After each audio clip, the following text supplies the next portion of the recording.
kenapa wa ma arsalnaka illa rahmatan lil alamin, kata Mbah Mun, Allah itu pasti bikin ulama yang tidak produk Arab itu pasti ada. Kalau orang Arab jadi ulama wajar, bahasanya Arab, domisilinya di Arab. Tapi Allah akan selalu bikin ulama yang tidak bangsa Arab. Imam Ghazali itu Tus itu Persia. Imam Bukhari itu kira-kira kalau sekarang ikut Uzbek. Ya. Imam Bukhari itu kalau negara sekarang ikut mana? Uzbek. Kenapa demikian kata Mbah Mun? Karena Allah sudah ngendikan wa ma arsalnaka illa kafatan linnas. Manusia semua ini kena khitabnya Islam. Kalau tidak ada ulama yang dari berbagai negara, kesannya Islam itu hanya milik orang Arab Saudi. Makanya Allah selalu bikin ulama-ulama yang bahkan tidak Arab. Termasuk Imamul Muhaddisin, yaitu Imam Bukhari, itu orang Uzbek, orang Rusia lah kalau sekarang, ikut Uni Soviet dulu. Imam Ghazali itu orang Persia. Syekh Nawawi itu orang Banten. Karena Allah ingin memaklumatkan bahwa Islam ini untuk semua, sehingga orang yang tidak Arab pun bisa belajar Islam, yang alimnya itu nggak kalah sama orang apa? Arab. Makanya ini PR ya. Kalau Gus Dah Ploso nanti ngendikan suatu saat orang belajar Islam itu bahkan orang Arab pun bisa belajar ke Indonesia. Kalau orang Indonesia bisa alim betul kayak dulu. Sekarang banyak liga antar ulama. Itu orang Indonesia pasti masuk. Ulama-ulama top dunia itu pasti orang Indonesia banyak yang masuk. Karena tadi ketika orang Indonesia baca kitab, itu orang Arab itu kagum, kok bisa tidak bahasanya baca secara benar. Bukan sekedar bisa baca secara benar.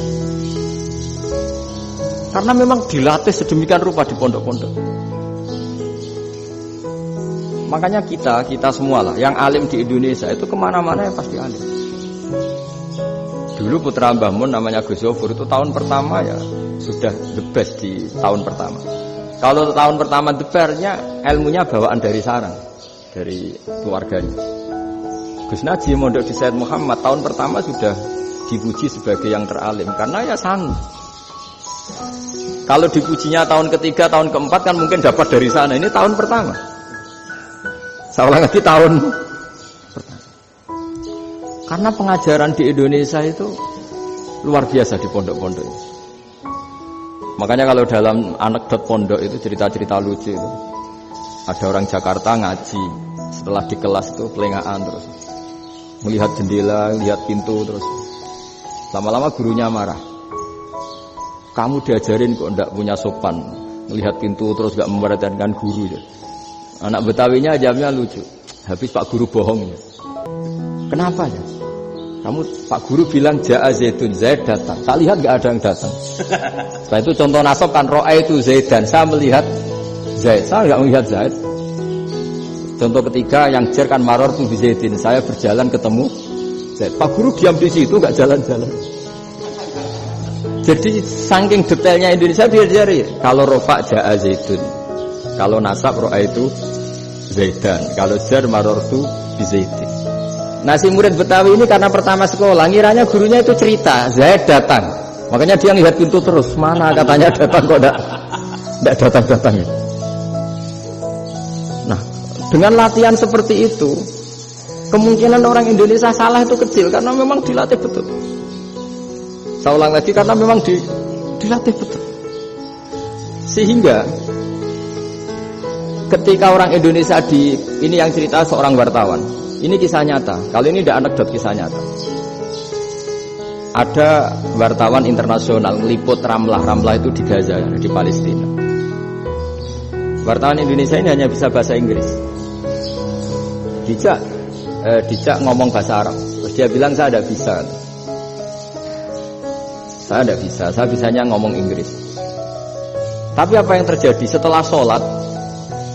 Si Indonesia ini jadi imam pakai sholat jariyah lagi. Baca bismillah benar, bismillahi jar karena mudhof ilaih. Terus ketika iktidal ya benar, Rabbana lakal hamdu mil'us samawati wa mil'ul ardi benar. Ketika tahiyat ya benar, at-tahiyatul mubarakatuh sholawat. Sama orang Arab ini diambungi. Orang Arab kalau senang orang itu dicium. Kamu tawadhu, sebenarnya kamu itu ahli bahasa Arab. Karena orang Indonesia sekali sholat itu nggak ada yang salah. Meskipun benarnya karena hafalan, tapi bagi yang ahli nahwu itu hebat. Misalnya kita kalau ngapalkan kan bismillahi, bismi jar karena ba, Allahi jar karena mudhof ilaih, ar-rahmani jar karena sifat, ar-rahimi karena sifat, alhamdu rofa karena mubtada, lillahi jar karena ada huruf jar li, robbi jar karena sifat. Sebetulnya tidak karena pinter, tapi karena hafalan. Tapi orang Indonesia hebatnya itu benar terus. Rabbana lakal hamdu, ya kan, alhamdu rofa, terus mil'us samawati ya rofa karena sifat. Sehingga terus orang Indonesia kalau sholat di Timur Tengah itu dipuji karena makhrajnya ya benar, rofa nasabnya juga benar. Nah itu di negara lain tidak ada nggak Indonesia. Orang Cina itu sering bikin marah orang-orang Arab karena kalau dongo itu nggak fasih kayak orang Indonesia. Orang Indonesia kalau dongo ya Allahumma tohir qalbi. Orang Cina ini yang jadi guyon di Arab. Allahumma tahir kalbi itu kan bedanya aja loh. Itu orang Arab pertama membiarin, lama-lama kalbun entak gitu, maksudnya asu-asumu gitu. Karena dia bilangnya qaf itu kaf. Jadi kalau Allahumma do Allah tahir, kula aturi nyucekno panjenengan kalbi ing asu ingsun kan. Tapi kalau qalbi itu ati ingsun, tapi kalau kalbi anjing ingsun. Bedanya qaf sama kaf. Ana arah-arahnya kalbun entak. Asu-asumu maksudnya kan. Tapi padahal orang Cina itu bareng dilihat teksnya ya pakai qaf. Orang Indonesia enggak, mulai kecil dilatih sak fase-fase. Sampai ya sulit betul latihan Fatihah itu. Kalau di Kudus malah sampai 3 bulan Fatihah itu. Sampai at-tahiyyatu, kurang bersih. At-tahiyyatu. Sampai ada cerita itu orang dipanggil maftuhin itu enggak melengak, harus maftuhin. Baru melengak. Tapi barokahnya itu orang Indonesia kalau dongo memang benar-benar Allahumma tahhir qalbi. Ya Allah sucikan hati kami, bukan tahhir qalbi. Karena sekali jadi kaf itu maknanya anjing saya. Ya Allah sucikan anjing. Jadi ini orang Indonesia. Jadi kata Mbah Mun, dawe Mbah Mun, illa kafatal linnas, bahwa agama ini milik semuanya.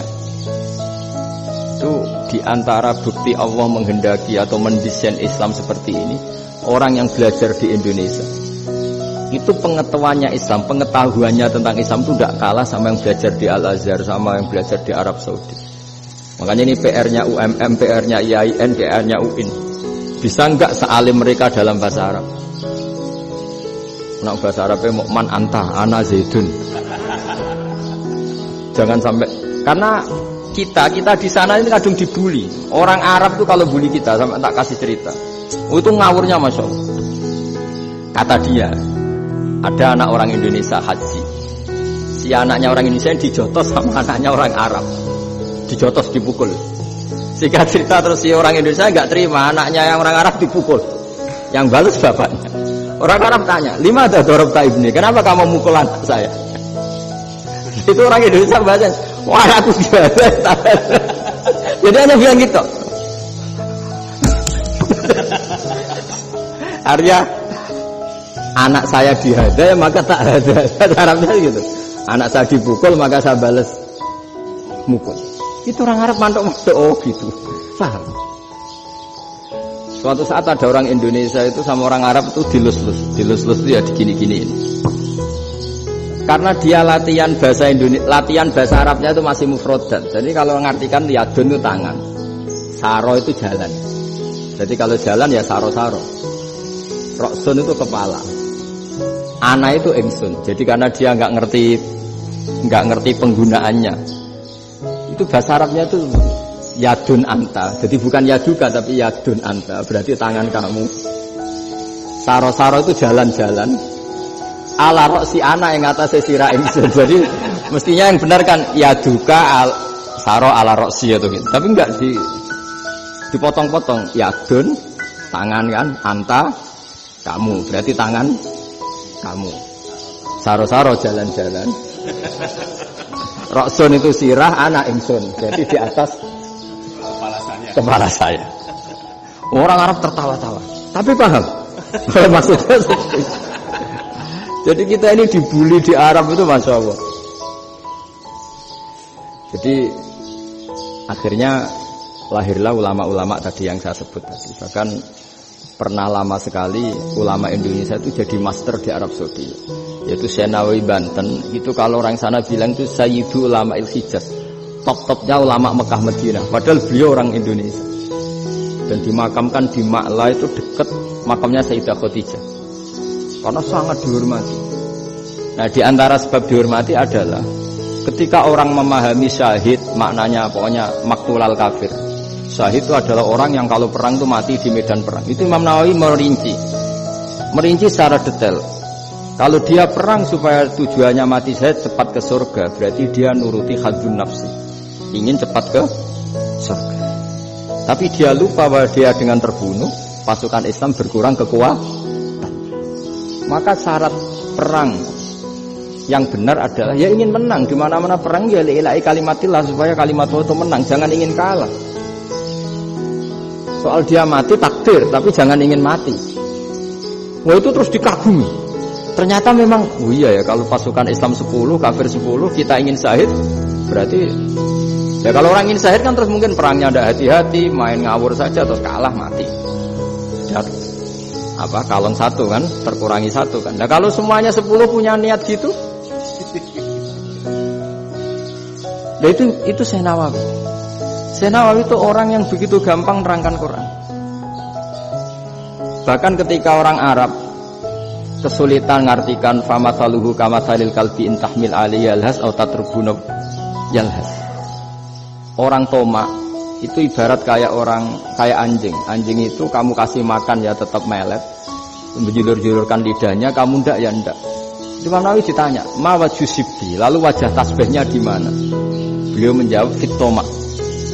Jadi anjing punya dua sifat yang berlawanan. Di bab ilmu dipuji. Enggak ada hewan yang mudah menerima ilmu kayak apa? Anjing. Sehingga Quran mengistilahkan wa ma 'allamtum minal jawarihi mukallibin. Hewan yang mudah diajari itu oleh Quran dibahasakan sudah menganjing. Karena anjing adalah hewan yang paling mudah apa? Diajarin. Itu diakui oleh Quran wa ma 'allamtum minal jawarihi mukallibin. Tapi dia punya sifat yang sangat buruk sekali, yaitu enggak pernah puas. Makanya ketika Bal'am bin Ba'ura, ada tokoh yang kedonyan ya, itu kalau diistilahkan Quran walakinnahu akhlada ilal ardi wattaba'a hawa famathaluhu kamathalil kalbi in tahmil 'alaihi yalhas aw tatrukhu yalhas. Jadi anjing punya dua sifat yang berlawanan. Di bab ilmu dipuji karena paling mudah diajarin. Itu saya pernah ke Malaysia, diceritain sama polisi Malaysia. Anjing itu saking cerdasnya itu bisa deteksi CD palsu sama CD bajakan, asli sama bajakan. Itu kan enggak kebayang. Kalau narkoba mungkin masih ada bau khusus ya. Atau mesiu atau bom masih ada bau khusus. Ini enggak. Anjing itu dilatih ngecek CD yang asli sama yang palsu. Wah itu kebablas itu pinternya itu. Itu harganya itu 1 miliar lebih. Paling mahal. Jadi mungkin bisa deteksi ini dosen betul apa abal-abal itu bisa. Itu kiai betul apa kiai pesanan itu mungkin bisa. Itu saya punya kitab namanya Al-Hayawanul Kubro. Itu cerita prestasi-prestasi hewan. Itu yang berkuras-kuras sampai berjilid-jilid. Itu ya cerita anjing. Tidak ada hewan sebaik anjing. Di bab itu ya, di bab sampai ya tadi. Ada anjing yang sangat loyal sama majikannya. Loyalnya Masya Allah, sopannya Masya Allah. Anjing itu mbok lama berbakti sama sampean, nggak mau tidur di ruang tidurnya sampean, dia tetap tidur di luar. Corong Jawa nggak ngelama. Suatu saat si raja ini minum, wisata minum. Pas mau minum diterjang sama anjingnya sampai tumpah. Kecewanya raja ini itu karena selama ini anjingnya sopan sekali. Sekedar ganggu di ruangannya nggak pernah, malah ini mau minum minuman yang disukai diterjang anjingnya tumpah. Marah kan anjingnya di mana? Ternyata apa? Minuman itu anjing ini tahu kalau minuman itu beracun, diracuni oleh musuhnya. Itu saking hebatnya anjing sampai ketika ngawal rajanya itu tidak sekedar ada penjahat atau maling. Bahkan trik-trik kayak minumannya diracun oleh orang lain itu anjingnya tahu. Sehingga pas mau diminum diterjang sampai terus supaya nggak keminum. Makanya Quran istilahkan anjing itu apa? Wa ma'allamtum minal jawarihi mukallibin. Hewan piaraan yang kamu ajarin nanti sampai sepinter anjing. Makanya Ashabul Kahfi itu ketika ngajak anjing tadi, beliau tidur, anjing itu tidurnya bil wasit, wakal buhum basitun biro'aihin bil wasit. Jadi dia tidur dalam posisi siaga. Loh coba, anjing itu nggak pernah sekolah, karena dia posisi menjaga, tidurnya itu kayak siaga gini, bukan ngorok madep ke atas terlentang, itu enggak. Andai kan dia tidur terlentang itu kan yang mau mengganggu kan, wah asune turu, itu enggak. Dia tidur posisi siaga, makanya disebut lawit tolak ta'alaihim lawalaita minhum firaran. Kalau kamu melihat anjing itu pasti lari, karena dia posisi siap merekam. Jadi tidur tapi posisi siap merekam. Jadi matanya tetap terbelalak kayak siaga. Padahal itu enggak diperintah, ya dia memang punya nalar untuk itu. Ini disebut wa ma'allamtum minal jawarihi mukallibin. Dan dalam teori modern juga gitu. Tapi dalam hukum Islam yang dianut mazhab Syafi'i, itu anjing tetap najis. Ya sudah, najis ya najis. Tapi ada mazhab lain yang mengatakan tidak najis. Tapi tidak usah ke rumah anjing, geger nanti kalau rektor kampus punya anjing. Tapi ilmu itu bagus untuk kelangenan kadang. Andai kan tidak ada mazhab Malik, maka kita kesulitan menceritakan Ashabul Kahfi yang hewan piaraannya itu anjing. Tapi misalnya anjing disucikan, kita juga nanti susah menjelaskan hadis Nabi malaikat itu tidak masuk rumah yang di situ ada apa?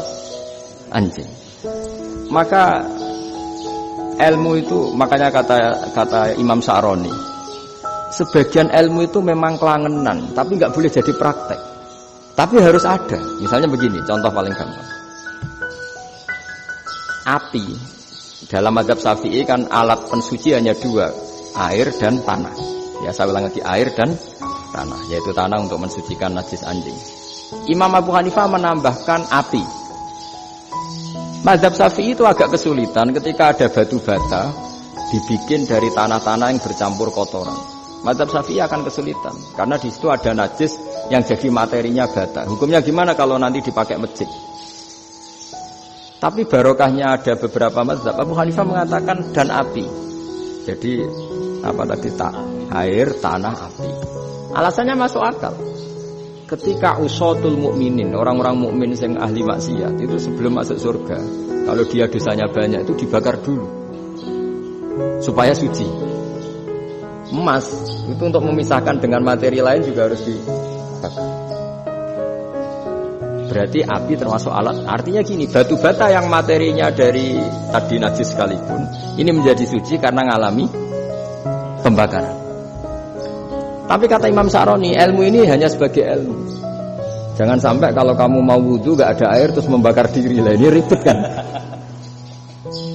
Jadi ilmu itu sebagian memang untuk kelangenan, karena kita butuh. Andai kan tidak ada mazhab Abu Hanifah, maka kita akan kesulitan pakai bata. Kita tahu cara bikinnya kadang di tempat yang kotor, di tempat yang najis. Tapi karena ini ngalami dibakar, maka hukumnya suci menurut mazhab Abu Hanifah. Dan itu sering ulama itu sampai apa? Saya punya kitab fikih namanya Fardul Masail. Pengandaian ada masalah. Jadi masalah itu belum terjadi tapi diandaikan. Misalnya kayak di Texas. Bumi itu bulat bola. Texas itu kalau dibor itu pas Ka'bah. Lalu kiblatnya di mana?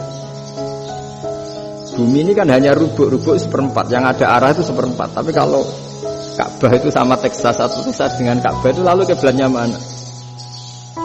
Mau sudah bebas arah. Maka ilmu mengatakan mara'ahu muslimuna hasanan fawa indahu hasanun. Kamu jangan nuruti ilmu hakikat tapi nuruti mindset. Kalau mainstreamnya orang banyak seperti itu, mindsetnya orang sana misalnya Ka'bah sana ya ikut sana. Tapi ini tidak mewakili hakikat, karena kalau yang 380 derajat itu kan terus ribet. Makanya ini kesulitan di bab fikih. Ya saya ulang lagi, kesulitan di bab-bab fikih. Makanya fikih itu selalu bicara, misalnya gini, ada orang sholat. Saya ulang lagi. Setelah salam pertama dia kentut, itu sholatnya batal apa enggak? Itu lama berdebat.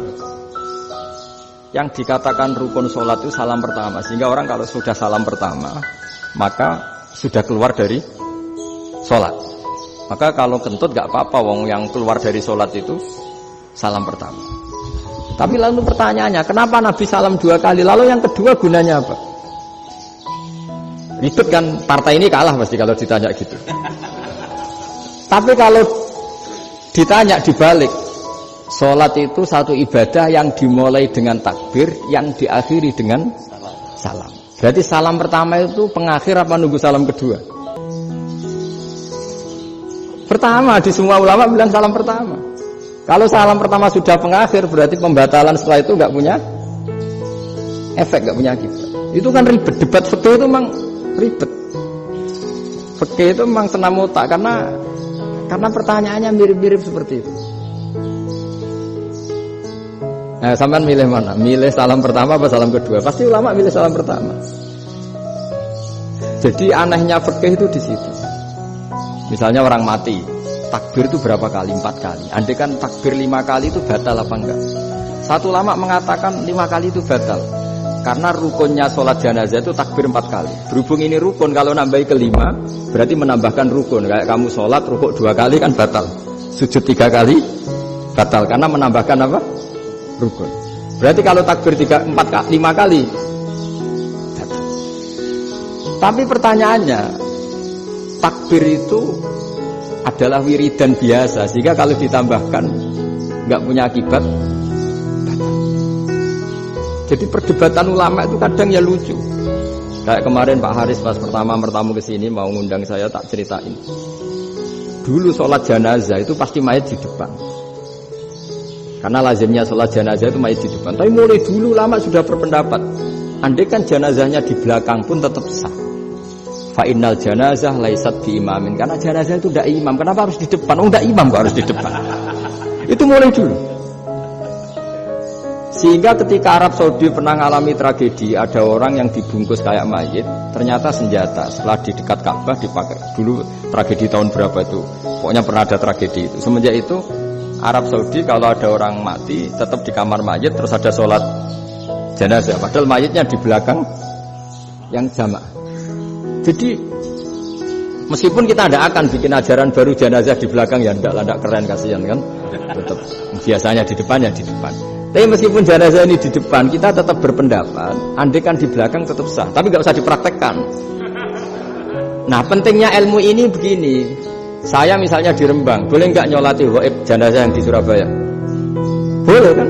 Padahal yang kita solati di belakang. Jadi ilmu itu penting. Cocok tak cocok, nama ilmu itu penting. Terus ada gini lagi pertanyaan di fikih. Memang saya sengaja akan ngaji fikih. Kalau ngaji intelektualitas orang Muhammadiyah juara lah. Tapi ini ngaji fikih. Ada orang sarongnya itu pas sampai lutut. Kalau berdiri lututnya tertutup. Tapi nanti kalau ruko agak jengking lututnya terbuka. Itu batalnya nunggu ruko apa mulai takbir sudah batal? Padahal pasti nanti batal kalau ruko ini. Itu ada ulama yang mengatakan, ya batalnya nunggu ruko. Bagaimanapun terjadinya pembatalan waktu ruko. Ada ulama mengatakan yang enggak mulai awal sudah tidak sah itu, karena pasti ngalami. Nah, pertanyaan-pertanyaan seperti itu penting karena lalu Allah menilai apa? Ya nilai niatnya. Misalnya gini, kalau contoh itu mungkin Anda tidak tertarik, tapi contoh begini. Kita mau operasi jam 10 siang. Kita tahu kalau nanti 10 siang akan divonis medis harus makan karena mau berobat. Malamnya itu kalau kamu orang soleh, bayangkan kamu orang soleh. Kalau tidak orang soleh kan tidak punya komitmen. Kamu milih niat puasa, apa enggak jam 10 mesti mokak menisan raposo. Kamu orang soleh. Kalau kamu orang soleh pasti milih puasa karena ini Ramadan. Meskipun nanti jam 10 pasti disuruh batal sama dokter. Setidaknya kita berpikir gini, nak mati jam itu paling enggak ditulis saya sebagai orang yang puasa. Jadi perasaannya orang soleh itu beda. Kalau orang kok sampean barang menisan raposo kok ya mesti.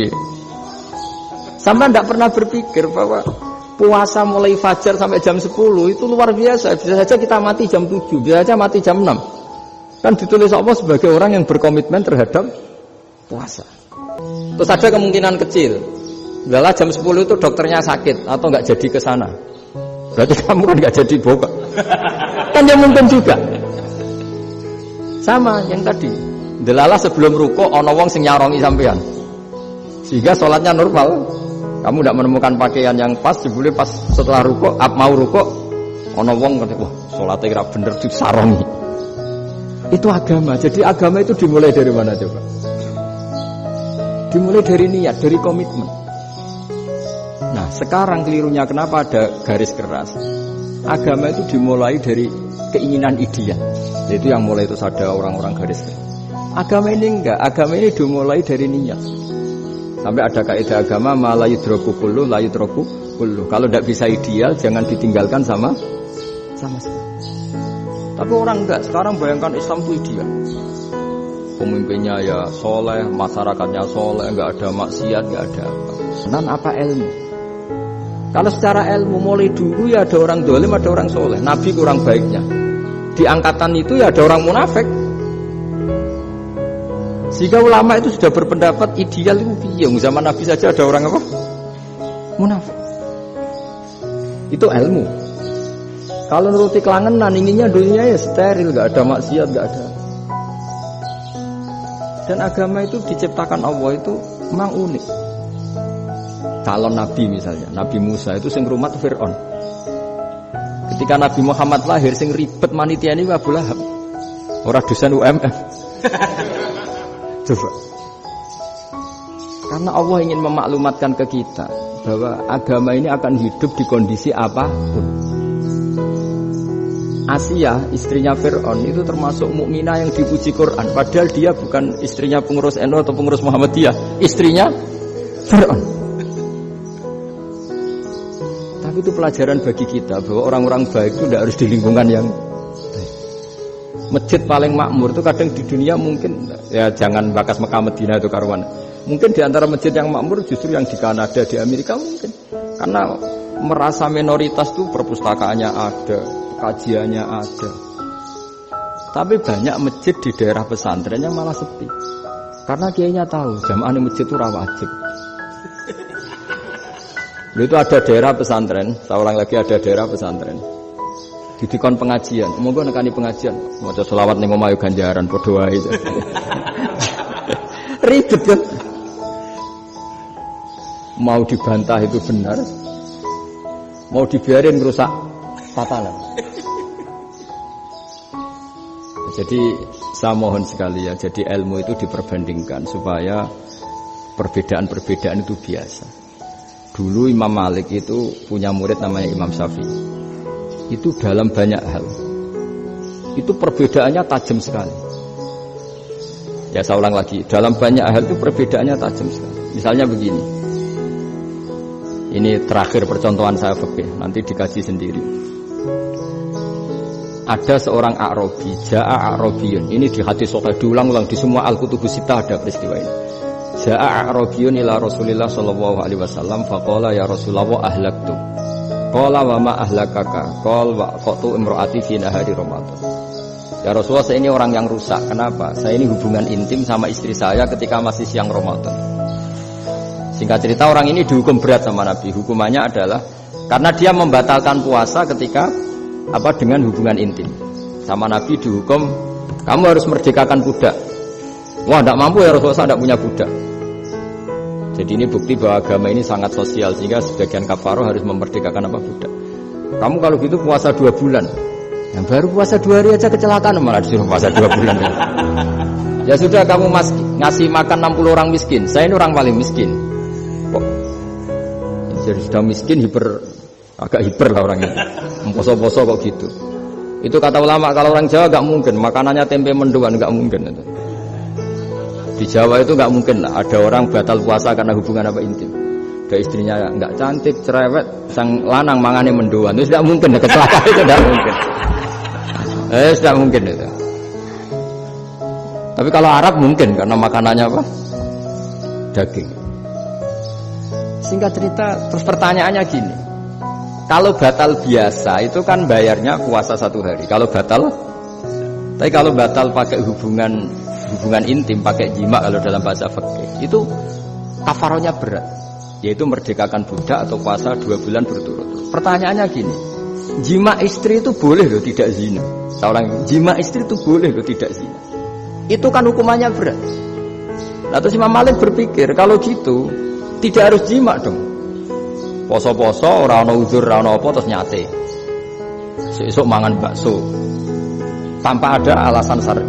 Hukumnya harus sama dong. Karena jima hukumnya boleh, berarti semua iftar, semua pembatalan puasa yang tidak ada uzur syara' maka hukumnya sama, yaitu sanksinya sama. Masuk akal enggak? Masuk akal dalam mazhab Imam Malik. Dalam mazhab Syafi'i enggak. Mulai dulu jima itu beda. Kowe mertamu ning gone wong mangan iku oleh, tapi nak nggo bojomu nggo jima niku wis nemen ngawure lah. Maksudnya beda. Dari Imam Syafi'i itu pokoknya beda, jima sama makan itu beda. Lah ya terus setelah itu terus ada pertanyaan. Bagaimana kalau makan dulu baru jima? Ribet kan? Makanya itu sampai dibabkan Kitabul Khilafil Fiqhi, bab merekayasa fikih. Makanya itu perdebatannya orang Hanafi sama Imam Syafi'i juga sama. Ada orang jam segini lapar sekali, kalau langsung makan kan kena sanksi. Ya pergi aja dulu, pura-pura ngaji ke Gus Bah gitu. Nanti kan jadi musafir kan? Wah itu sudah boleh itu kan? Padahal enggak. Memang dia pergi itu karena supaya bisa makan. Mau enggak kepikiran ngaji, kok tahu-tahu ingin ngaji. Mumpung Ramadan nah.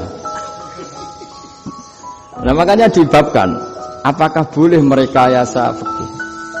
Tapi fikih bisa apa coba? Dengan status kamu musafir, ya memang boleh iftar, boleh berbuka. Lah itu terjadi terus perdebatan ulama menyangkut fikih. Karena memang masalah furu'iyah.